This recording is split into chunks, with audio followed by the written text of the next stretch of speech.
And yeah, Ruff is in complete flight away from these Colossus right now.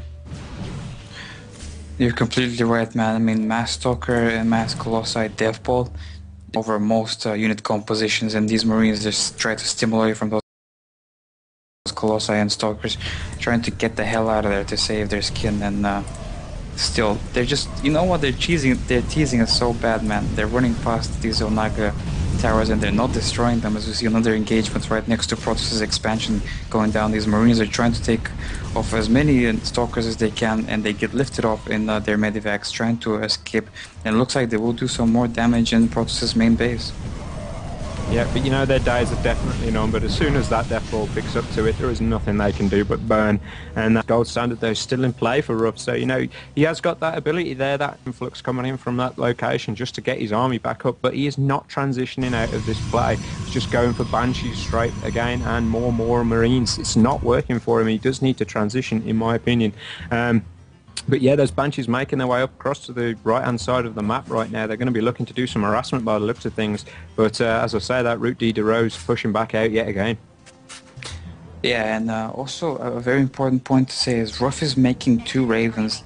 And the point of those Ravens is to be able to see the Observer and take it out, which will make the army of Protoss more immobile, because the Banshees can cloak once again and pick apart all of the Colossi and Stalkers once the Observer is just got to interrupt you there. We do have the Banshees making their way into the expansion of Route D DeRose right there, taking out all of the cannons there.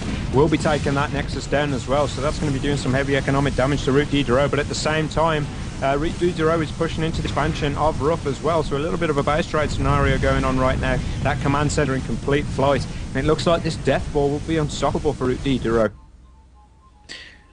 Well, that's right, man. Once the Death Ball is in production and it is reaching a critical mass like now, I mean, so many Stalkers and Colossi and a few Phoenixes out there, they're just ripping apart for everything.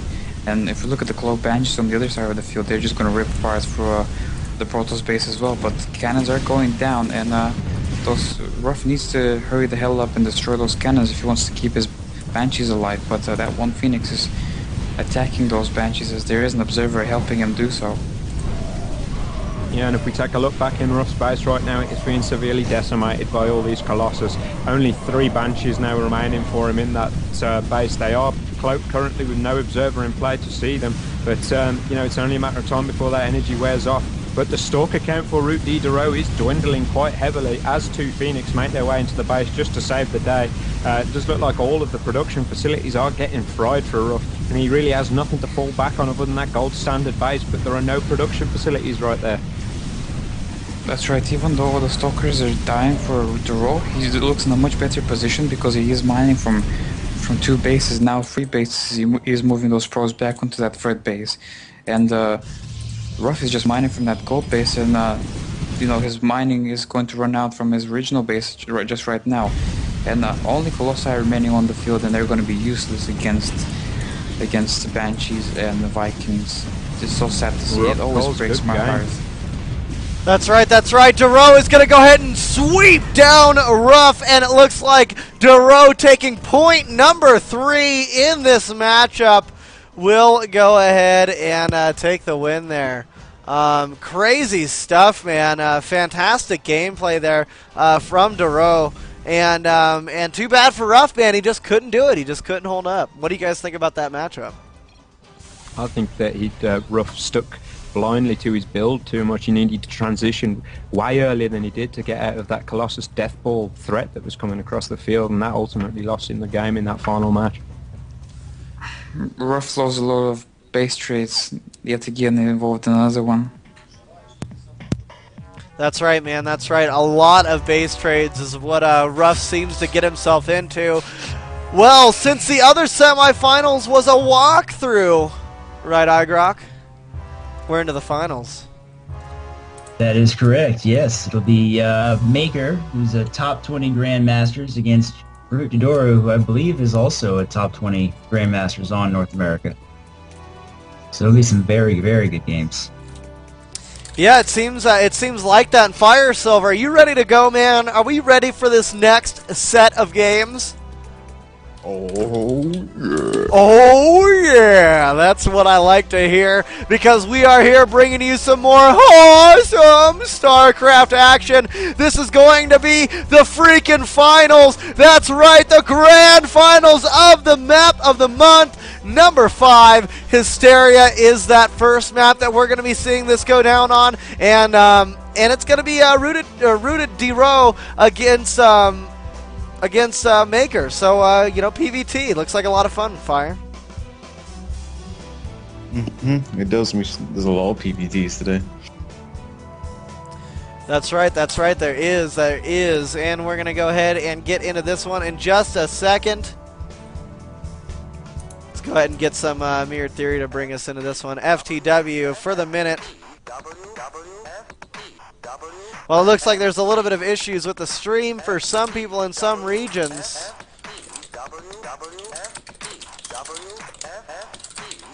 It seems alright on my end.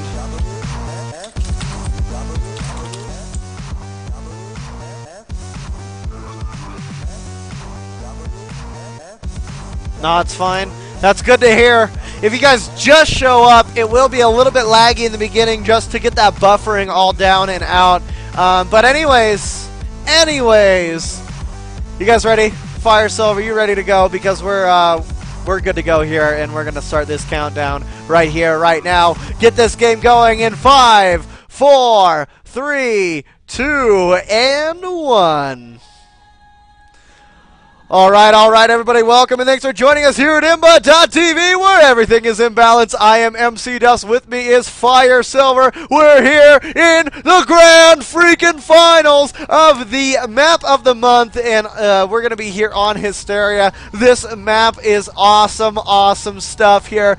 We do see there is a long path as we see this first early scout go down right now from D-Row. As it starts to pass across the middle map, you can actually see how long the pathing is just to get across the map. And you know what, dude? Fire Silver, it's happening again. It's happening right now. Another cheesy, sticky, moldy situation going down with more Protoss cheese. Yeah, I mean, it's a very rare kind. I prefer the Terran cheese. It's very rare, very exotic cheese, but oh dear, Toro doesn't seem to have the best positioning there. Can he actually plant a gateway on that tiny little rim of pylon power? You know, he yes, can, and he wow. can actually place another one right next to it. There is plenty of room there, as you don't need it all the way on that pylon. We do see now D-Row laying down to that barracks, and he feels like there could be some cheese going on. He's sending out these SCVs, and yes, he's gonna spot that cheese. He knows exactly what's going on. He smells that Cuda. So yeah, see how Maker reacts to this. But is D-Row going to put down a second one? D-Row could go for the more all-in version with the 2, or he could just stay on the more economical, aggressive one. And it looks like Maker going to do the same response we saw in the game before, going for that double racks to defend this. But might want a bunker to be put down very soon, as this gateway has finished up. And the first Zealot should be coming out very soon. He is on 80 minerals though. There's the first Zealot. But you know, the Marines are going to be out soon, and Marines will build a lot faster than that Chrono Zealot. So D-Row could be in quite a bad position at the moment. Now, it's not only that, but you know, D-Row, he's getting out that Zealot, and the Zealot can be kited very easily from the Marines. So it's going to be a little bit harder to pull this one off. Let's see exactly what D-Row has got up his sleeve here as he moves that first Zealot into that middle line. And the first Marine is out to meet him as well. Here comes the Fusion Cutter in all its pokey, jabby glory, attacking that Zealot, and that Zealot is now down to, as it looks like, 3 health. It does get taken out, the probe now taken out and assimilated to be part of the ground as well, as D-Row is going to go ahead and get out his second Zealot now, and continuing to chrono boost more and more Fire Silver. That cheese was graded. Doesn't matter, man. Zealots come back as immortals anyway, if you didn't know. That's how they come back. So he's got a better life ahead of him, blowing up in Marauders later on in the game. But D-Row trying to run away with that Zealot now. He is pretty much out with that Zealot. I mean, there's nothing he can do now with 4 Marines on the field, can just constantly kite both of them. But he's trying to chrono boost the second one out, but it's a Stalker, so he's going to be able to do some micro with that, but doesn't want to get trapped by those SCVs being pulled off. That Zealot does try and get in there. He does manage to take down 2 Marines, quite impressive there. But, I mean, both players kind of looking equal now, both very, very close on supply. Maker having to build a barracks now, and had to delay his gas to fend off this attack. So, if anything, that may have actually gone in Dodoro's favor. It very well may have. I mean, he's also making like 6 SCVs and not be able to harvest any minerals, which is causing him resource time and causing him money earned. And we're seeing that now he's moving these Marines back and forth, not knowing which one to attack. Once one starts attacking, the other one moves. Very, very impressive freaking micro going down from Dodoro, and we see him. We see that bunker is finished, and Dodoro will need to stay away from that bunker, as we do see that second Stalker getting sacked. But you know what, man? Overall impressive micro play and stunts going down from Dodoro here. Yep, and that was supply block Dodoro, unfortunately, and he will have to rebuild that pylon, but he's already on it. But he's going for the 2 gates, and the Cybernetic score is nearly 50% with that Robo research, throwing down another pylon just to get out of that supply block. And is mining off both of his gases right now, kind of skimped out on a little bit of probes there to try and get that attack out, but he is still 2 probes ahead. So has the economic advantage now with 3 gateways, but Maker does have the army advantage, but he's not really going to be able to use that advantage because of the oh-so-long rush distance. We're seeing more and more sentries now coming out for Dodoro. His second gateway just finishing out, another sentry coming out from him, so he likes this very, very heavy sentry style, and it's a good follow-up to using all those minerals on the Zealots going straight into gas heavy minerals. Yeah, Dodoro, he lost on the cheese, but he's not out of the game, man. He's continuing to move forward and transitioning very well, I must say. He wants to win this $100. He wants to win this grand final. This best of 5, this is the first game, and he wants to bring fear in the heart of Maker. Overall, I'd say, but we're gonna see Maker go ahead and create fear himself as he starts pumping out these Marauders. These Marauders do not have concussive shells, and they do not have Stimpak as of yet. Stimpak is not being researched. Still waiting for these 2 tech labs to do a little bit of upgrading. Let's get that down, Maker. You need to get that gas, and we're seeing exactly where he has been hindered in this game. Fire Silver, when you brought up the fact that he wasn't able to get his gas early, this is why. Because he's not able to get his combat shield. He's not able to get any of his upgrades out of his tech labs, his Stimpak, the concussive shells. He's going in there, balls to the wall, no upgrades. Lots of sentries out on the field. This could be bad for Maker's forces. Yeah, and also his Marauder count is very, very low compared to the what it could be at this time at 9 minutes into the game, and having to build that bunker early also kind of ruins your economy if you're getting it that early. But Maker getting his own expansion, I think that was just a poke to kind of force Protoss to get a little bit worried there. It wasted a Guardian shield and also warping a few Stalkers for defense that he doesn't actually need at the moment. Both players look like they are going to get their expansions at the same time, but nothing out of this engineering bay as of yet could have been possibly worried about some sort of Dark Templar or maybe some Stargate players. That can be a follow-up to do some sort of massive attack like that while he doesn't have that many units that can deal with it. But this Nexus soon to finish up is 9% complete, and both players are actually looking in a really good position from the start of the game. Dodoro going to go down the robotics bay path though, not going to go for that Stargate or the Templar tech just yet. That's right, that's right. With that robo facility going down, it looks like Dodoro is interested in getting out those freaking Colossus and possibly, anything else like Immortals or something would be nice to see as well. We are seeing the Marauder count continue to grow here as we do see those upgrades finally freaking going down. Fire Silver, he's so behind on that Stimpak. It is only halfway done, and here comes a giant force of Stalkers, sentries, and a probe to lay down a forward pylon.